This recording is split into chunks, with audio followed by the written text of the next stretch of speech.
Hey everybody, Brandon Hepner here from Rock Run Physical Therapy.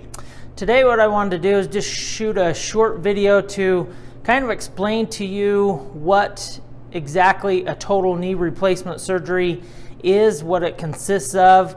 And so let's go ahead and get started. I've drawn a little picture of the bones of the knee. So up here we have the femur, or your bone in your thigh, and then down here in your lower leg there's actually two bones.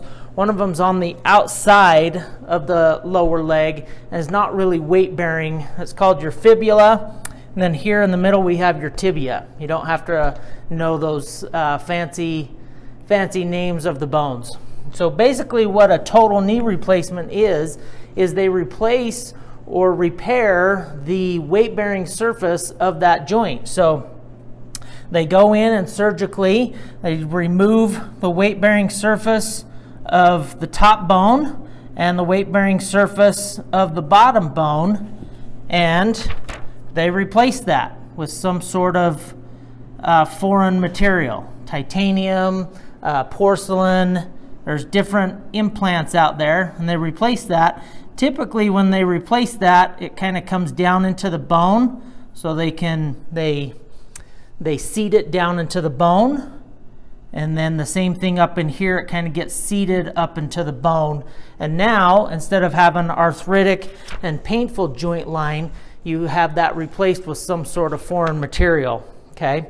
So replacing the weight-bearing surfaces of the joint, sometimes it's done partially or on just one side. We don't see that very much anymore, and quite frankly it's because they didn't do very well.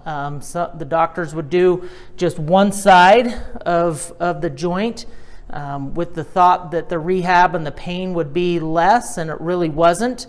Those patients ended up just a year or two later having to have the other side done, so they ended up having a total joint. From a physical therapist standpoint, I would recommend just having one surgery, get the whole joint replaced and go through the rehab and the pain just one time instead of two times, okay? We see this done in patients with advanced stages of osteoarthritis of the joint. When the joint starts to deteriorate, the joint line will shrink, and so those bones will come closer together. Pretty soon you'll be rubbing bone on bone and you'll become pretty painful, okay? So that's the next step, is when should you have this surgery?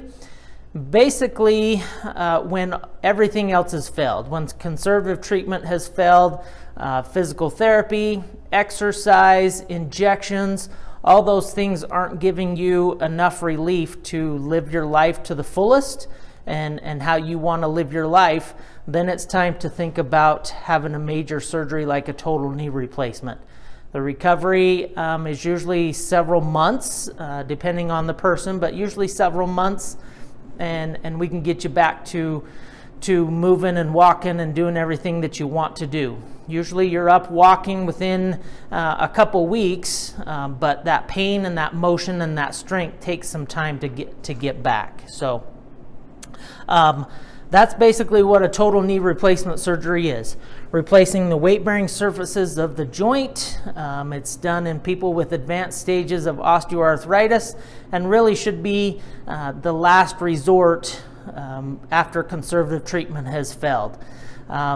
Look forward to my next video where I'm going to kind of explain the complications that can go on with a total joint surgery and what you can do to minimize those complications.